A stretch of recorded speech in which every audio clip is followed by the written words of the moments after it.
샬롬, 사랑하는 성도 여러분, 평안하셨습니까? 오늘 또 하나님의 말씀으로 여러분과 은혜를 나누게 되어 정말 기쁘고 감사하고 행복합니다. 여러분, 우리 주의 종들의 목표는요, 사는 동안에 어떻게 하면 사람들을 주님 안에서 행복하게 살게 할까, 이겁니다.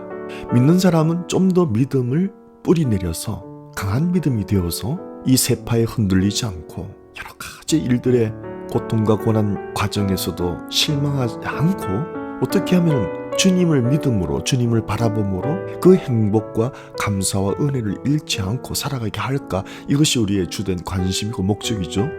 그런데 여러분, 이렇게 살다 보면 우리 자신이 행복한 거예요. 남을 행복하게 만들면 나는 자연히 많이 행복해지는 거예요. 저도 자신을 위해서 살아보고 목사인데도 자신의 기쁨을 살아보았는데 그건 공허해요. 주님 앞에 부끄럽고 공허하죠. 잠시의 기쁨이 있습니다. 그럼 공허해요. 허전해요. 그러나 주님의 말씀처럼 우리 자신을 기쁘게 하지 않고 남을 위해서 산다면은 나는 불행해지는 걸까요? 아니라는 거죠. 그게 정말 나도 행복하고 남도 행복하게 하는 하나님의 지혜라는 거죠. 멀리 볼 거 없어요, 여러분. 저는 재혼을 앞두고 있거나 어떤 새로운 가정을 꾸미려고 하는 분들에게 정말 강력하게 권하고 싶은 것은요, 그런 배우자를 구할 때 마음을 좀 보라는 거죠. 얼굴만 보지 말고 마음을 좀 보자는 거죠. 우리가 이제 10대는 아니잖아요. 여러분, 얼굴값 한다는 말 들어보셨죠? 정말 그렇거든요. 마음을 봐야 되는데 어떻게 마음을 보느냐, 이 말이죠. 우리 하나님의 특성이 사람을 외모로 보지 않습니다. 하나님은 이렇게 너희들은 외모를 보지만 나는 중심을 본다. 중심이라는 말이 참 중요하죠. 가운데 중자에 마음 심자인데 마음 안에 또 마음 중앙에, 마음 깊은 곳에 뭐가 있다는 거예요. 그게 영이에요, 영. 다시 말하면 하나님은 영을 가장 중요하게 여기시는데 예수를 만나야 영이 살아나요. 그 중심이 깨어난단 말이죠. 영이 살아나야 영을 알 수가 있단 말이죠. 분별할 수가 있단 말이죠. 왜 그렇죠? 영 안에 하나님이 들어오시는 거죠. 성령 하나님이 들어오시는 거죠. 말씀이 우리 안에 들어오는 것도 영 안에 있는 거예요. 여러분이 자꾸 외우지 못한다, 건망증이시면서 걱정하지 마세요. 영 안에 저장된 것은 우리의 의지와 관계없이 하나님이 떠오르게 해주세요. 필요할 때. 그래서 부지런히 말씀을 자주 잊어버려도 부지런히 말씀을 보고 읽고 묵상해야 할 이유가 우리 영에 그 말씀이 많이 저장되면 저장될수록 영 분별이 강해진다는 거죠. 사람을 볼 수 있는 영안이 생긴다는 거죠. 이것은 목사에게만 있는 것이 아니고 교주들이 주장하는 그런 은사가 아니에요. 누구든지 성경 말씀을 많이 보고 묵상하고 하면은 하나님이 우리 안에서 영적인 분별력을 주신다는 거죠. 하나님의 것이에요. 하나님이 도와주신다는 거예요. 그러니까 예수를 믿고 영이 살아나야 하나님이 도와주시는 거죠. 그래서 사람을 볼 수 있는 안목이 생긴다는 겁니다. 그래서 여러분, 상대방을 고를 때 반드시 그 사람이 예수 믿는 사람인가. 그런데 예수를 믿는다고 하면서도 굉장히 이상한 사람들이 많아요. 그래서 저는 신앙보다 성품을 먼저 보라고 꼭 고민해 드립니다. 믿음이 아무리 좋아도 성품이 괴팍한 사람이 정말 많습니다. 저 자신도 예수를 믿고 목사까지 됐지만 아직도 성품 때문에 마음이 괴로울 때가 많아요. 이것은 평생을 두고 십자가에 못 박아야 할 과제입니다. 성품이 예수를 믿고 옛 성품이 십자가에 못 박히고 하나님 기뻐하시는 성품이 된 사람이 진짜 예수쟁이에요. 그럼 성품이 좋은 사람의 특징이 뭔가? 이기적이지 않아요. 상대방을 늘 배려하죠. 욕심이 없어요. 여러분, 가장 조심해야 할 대상은 욕심이 많은 사람이에요. 욕심이 많으면은 사치도 하게 되고 경제 문제를 가져오게 되고, 욕심이 많은 사람은 자기 주장이 또 강해요. 그러니 관계가 힘듭니다. 정말 이런 관계가 힘들면은 사오는 여자와 함께 사는 것보다 광야에서 혼자 사는 것이 낫다라고 자문이 기록된 것이 3번이나 했어요. 여러분, 다투며 사는 것은 지옥입니다. 그러니까 아예 고를 때 다투지 않는 온유한 성품, 자기를 내려놓을 줄 아는 성품을 만나는 것이 정말 중요합니다. 아주 복도를 만나는 거예요. 그런 분들을 만나면은 다툼이 일어나지가 않죠. 다툼의 불꽃이 피어다가 휘지지지 꺼져버리는 거예요. 그러나 성격이 강한 사람 두 사람이 만나면 조그마하고 사소한 일에도 늘 다툼이 일어나니까 지옥이 되는 거예요. 여러분, 아무리 좋은 집, 좋은 음식을 가지고도 다투고 살면 그건 지옥입니다. 그러나 이미 결혼한 사람은 다툼 때문에 헤어질 수도 없어요. 하나님께 약속을 했기 때문이죠. 그래서 다툼을 잠재우는 방법은 내가 죽는 거예요. 내가 그 다툼에 끼어 들어가지 않는 거죠. 그 다툼에 휘말려 들어가지 않는, 너무 괴롭죠. 정말 지옥을 경험해야 되죠. 십자가에 못 박히는 것은 지옥을 경험하는 거예요. 죽음을 경험하는 거예요. 무덤 속에 들어가는 거니까. 여러분, 죽는다는 것이 말이 쉽지, 죽음을 경험한다는 것은, 무덤 속에 들어간다는 것은 쉬운 것이 아닙니다. 주님과 함께 내가 죽었다. 우리가 믿음의 고백이 필요하지만 순간순간 삶의 현장 속에서 내 자신을, 내 혈기를, 내 이 성격을 내려놓는다는 거 쉬운 거 아니에요. 그래서 훈련이 굉장히 필요합니다. 그러니 여러분, 이런 고통스럽고 고난스러운 훈련을 받지 못해서 가정이 깨어지는 경우가 많이 있죠. 그러니 여러분들이 아예 만남의 대상을 성품이 온유하고 절제하고 상대방을 배려하고 욕심이 없고 친절한 그런 성품을 만나는 것이 정말 중요한 것입니다. 저는 이제 결혼한 지가 이제 32주년, 33주년 되어 가는데요. 제가 33년을 살면서 계속 느껴져 가는 거예요. 내가 다시 태어나도 참 저 사람하고 결혼하고 싶다. 이런 생각이 들 정도로 제가 우리 집사람을 가만히 살펴보면은 이 사람 도무지 자신을 위해서 살지 않아요. 열의 9.5는 가족을 위해서 살아요. 열의 9.5는 정말 자기를 잘 생각하지 않아요. 그러니 그것이 우리는 당연하다고 여기지 않습니까? 많은 남편들이나 자녀들이. 그러나 우리가 좀 성숙해져 가면서 그게 자꾸 보이거든요. 아, 어떻게 하면 저렇게 헌신할 수 있을까? 자기를 희생하고 가족만 위해서 살 수 있을까? 정말 볼 때마다 신비라고 생각하고 하나님의 선물이라고 생각하죠. 그래서 여러분, 성경에 재물은 조상들부터 온다고 했죠? 예, 조상들로부터 물 받을 수 있잖아요. 그러나 아내는 하나님의 선물이라고 했어요. 조상들로부터 오는 것이 아니고 하나님의 선물이래요.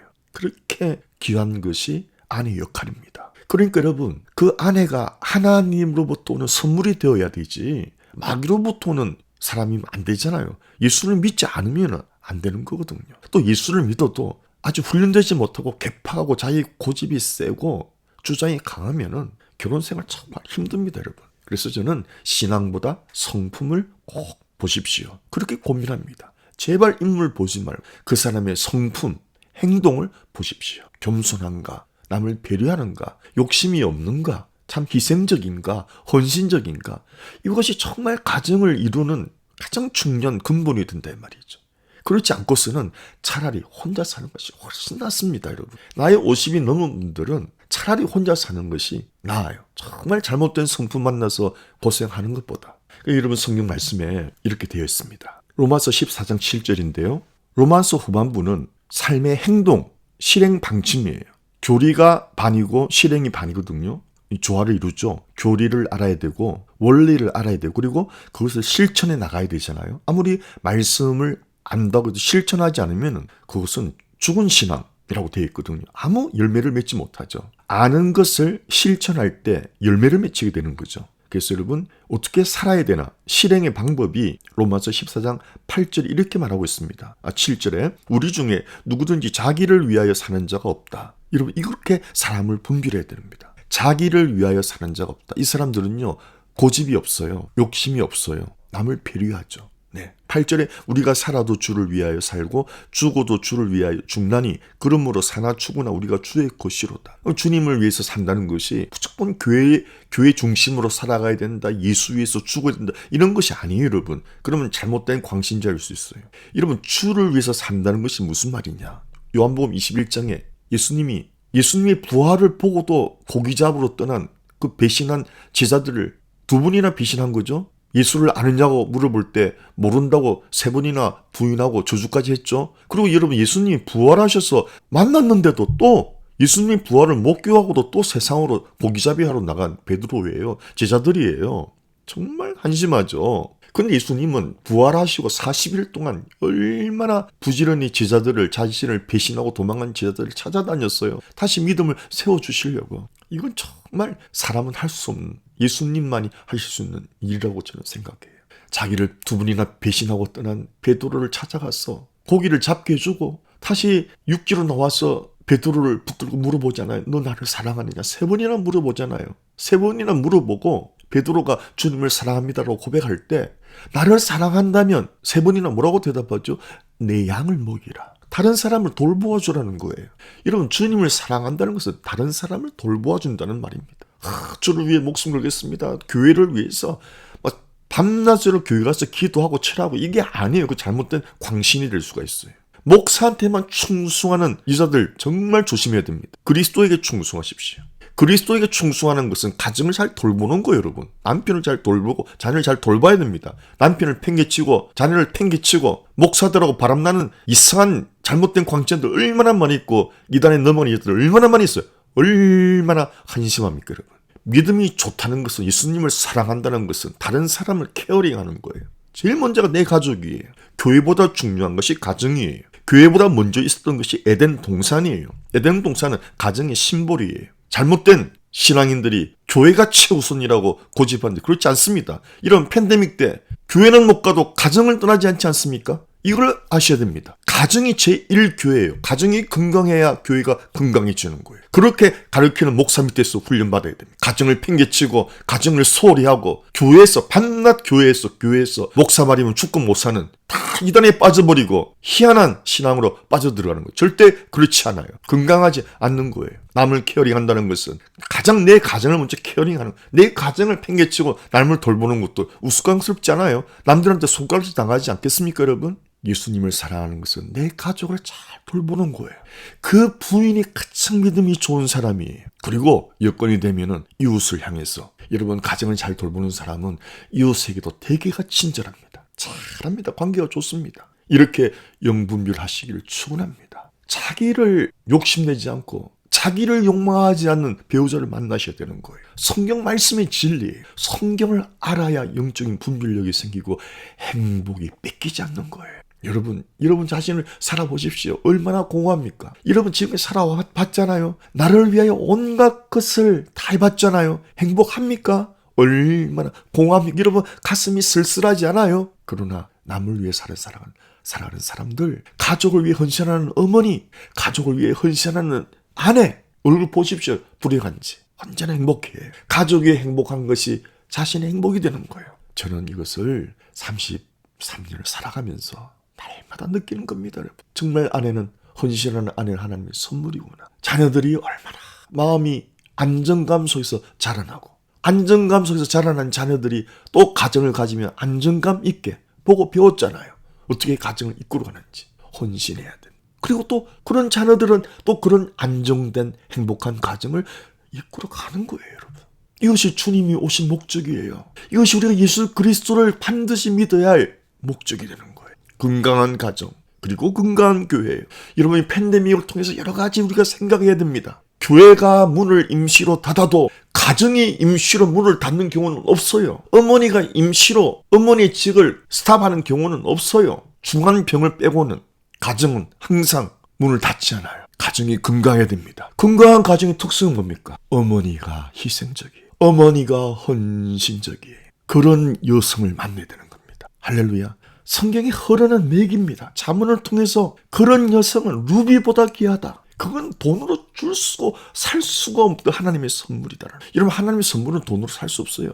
영생, 영원한 기쁨, 영원한 나라, 어떻게 우주를 준 줄 살 수가 있습니까? 아내도 그렇다는 거예요. 아내도 하나님의 선물, 영원한 행복의 근원지가 된다는 거예요. 여러분, 이런 비밀을 알려면 말씀을 봐야 되는데, 말씀을 깨달으려면 영이 살아나야 되는데, 영이 살아나려면 예수 그리스도가 내 영 안에 들어와야 된다는 말이죠. 예수를 믿어야 되고, 예수의 말씀, 영의 말씀을 읽고 깨닫기 위해서 내 영이 살아나고 내 영 안에 성령이 충만해야 말씀이 깊이 넓게 깊게 깨달음으로 말미암아 우리가 영적인 행복 감사를 끊임없이 누리고 남을 도와주면서도 내 행복 누리고 살아가는, 얼마나 복되고 공허하지 않고 새롭고 자꾸자꾸 열매 맺어가는, 여러분 성경 말씀 진리지 않습니까? 로마서 4장 14장 7절 우리 중에 누구든지 자기를 위하여 사는 자가 없다. 자기를 위하여 죽는 자도 없다.